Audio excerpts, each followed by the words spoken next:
Show പിന്നെ hang ആയി. സ്പേസും ഇല്ല, സ്പീഡും ഇല്ല. So sad. എന്തുവാടേ ഒന്ന് ചേഞ്ച് ആയിക്കോട്ടെ. ചേഞ്ച് ആകണമെങ്കിൽ മൈജി തന്നെ പോണം. ലേറ്റസ്റ്റ് ബ്രാൻഡ് മൊബൈലുകളും ബെസ്റ്റ് ആക്സസറീസ്, ഒറിജിനൽ ബ്രാൻഡുകളുടെ wide range. MyG future, south India's largest consumer electronics and home appliances store. Change ആകൂ, വേറൊരു റേഞ്ച് ആകൂ.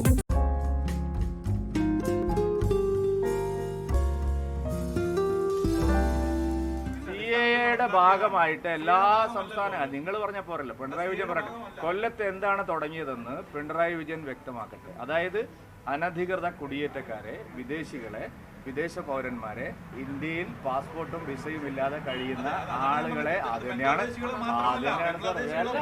അല്ല കേരളത്തിൽ ഏറ്റവും കൂടുതലുള്ളത് ബംഗ്ലാദേശികളും അല്ല.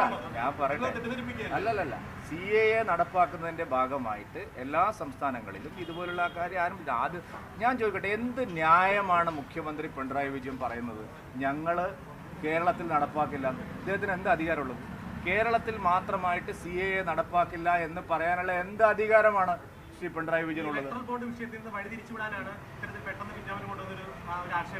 അങ്ങനെ പല രാഷ്ട്രീയമായിട്ടുള്ള ആക്ഷേപങ്ങളുണ്ട്. ഞാൻ പറഞ്ഞത് ഈ CAA കാര്യത്തിൽ ഇപ്പൊ വലിയ ബഹളം തുടങ്ങിയല്ലോ.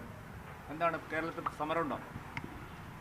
കേരളത്തിൽ സമരം ചെയ്യാനാണോ LDF-ഉം UDF-ഉം പോകുന്നത്?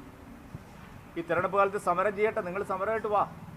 ജനങ്ങളെ കബളിപ്പിച്ച്, ആളുകളെ വഞ്ചിച്ച്, ഇല്ലാത്ത കാര്യങ്ങൾ അവരെ ഭയപ്പെടുത്തി വോട്ടിന് വേണ്ടി എന്ത് തരംതാണ വേലയും കാണിക്കുകയാണ് LDF-ഉം UDF-ഉം. അതാണ് പ്രശ്നം. അല്ലാതെ ഇലക്ട്രൽ ബോണ്ടിനൊക്കെ സുപ്രീം കോടതി ചോദിച്ചാൽ അവിടെ പറഞ്ഞോളും. അതിൽ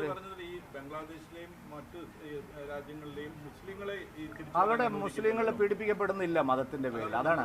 അതിലെന്താ, മുസ്ലിങ്ങൾ പാകിസ്ഥാനിലോ ബംഗ്ലാദേശിലോ അഫ്ഗാനിസ്ഥാനിലോ ഭരണകൂടം അവരെ മുസ്ലിം ആയതുകൊണ്ട് പീഡിപ്പിക്കുന്നില്ല. ഇത് സ്വാതന്ത്ര്യം കിട്ടിയ കാലത്ത് തന്നെയുള്ള കേസാണ്. അതായത് മതത്തിന്റെ പേരിൽ പെർസിക്യൂട്ട് ചെയ്യപ്പെടുന്നില്ല. വേറെ അവിടെ മുസ്ലിങ്ങൾ തമ്മിൽ അടിയും സംഘർഷമൊക്കെ ഉണ്ട്. ഞാൻ അതൊന്നുമല്ല. മതം മുസ്ലിം ആയതുകൊണ്ട് അഫ്ഗാനിസ്ഥാനിലോ പാകിസ്ഥാനിലോ ബംഗ്ലാദേശിലോ അവർ പീഡിപ്പിക്കപ്പെടുന്നില്ല, അവർ ആട്ടി ഓടിക്കപ്പെടുന്നില്ല. നോക്കൂ, നിങ്ങൾ അഭയാർത്ഥികളായിട്ട് വരുന്നവർ എന്തിൻ്റെ പേരില്ല? മതത്തിൻ്റെ പേരിലാണ്. പാകിസ്ഥാനിൽ എത്ര ശതമാനം ഹിന്ദുക്കൾ ഉണ്ടായിരുന്നു ഇന്ത്യ വിഭജന കാലത്ത്? അന്വേഷിച്ച് നോക്കൂ നിങ്ങൾ. അപ്പോൾ നിങ്ങൾ വസ്തുത എന്തിനാണ് വളച്ചൊടിക്കുന്നത്? ഇത് CPM-ൻ്റെയും കോൺഗ്രസിൻ്റെയും കള്ളപ്രചരണമാണ്. മതത്തിൻ്റെ പേരിൽ പെർസിക്യൂഷന് വിധേയമാവുന്ന ന്യൂനപക്ഷങ്ങളായിട്ടുള്ള ആൾക്കാരെയാണ്. അതിൽ ക്രിസ്ത്യാനികളുണ്ട്, ജൈനന്മാരുണ്ട്, ബുദ്ധന്മാരുണ്ട്, ഹിന്ദുക്കളുണ്ട്. നിങ്ങൾ ഒരാളുടെ കാര്യം മാത്രം പറയില്ല. പാകിസ്ഥാനിലോ ബംഗ്ലാദേശിലോ അഫ്ഗാനിസ്ഥാനിലോ മുസ്ലിങ്ങൾ അവർ മതത്തിന്റെ പേരിൽ പീഡിപ്പിക്കപ്പെടുന്നില്ല. അത് തന്നെയാണ് സത്യം. CAA-യുടെ പേരിൽ കേരളത്തിൽ BJP എന്തെങ്കിലും നേട്ടമുണ്ടോ? രാഷ്ട്രീയ നേട്ടത്തിനല്ല, ഞങ്ങളെ തെരഞ്ഞെടുപ്പ് വാഗ്ദാനങ്ങളാണ്. രാഷ്ട്രീയ നേട്ടം ഉണ്ടാവുമോ എന്നൊക്കെ ഉള്ളത് അവർ രാഷ്ട്രീയ നേട്ടത്തിന് വേണ്ടിയാണ് പരിശ്രമിക്കുന്നത്. ഞങ്ങൾ ഇതൊന്നും രാഷ്ട്രീയ നേട്ടത്തിന് വേണ്ടിയിട്ടല്ല. ഞങ്ങളുടെ പോയിന്റ് വളരെ ക്ലിയറാണ്. ഈ കാര്യത്തിലുള്ള നിലപാട് വളരെ വ്യക്തമാണ്. ലോകത്തെവിടെയായാലും ഏത് സമയത്തും ഈവനിംഗ് കേരള വാർത്തകളും മറ്റു അറിയിപ്പുകളും അറിയാൻ ഞങ്ങളുടെ YouTube ചാനൽ സബ്സ്ക്രൈബ് ചെയ്യുക.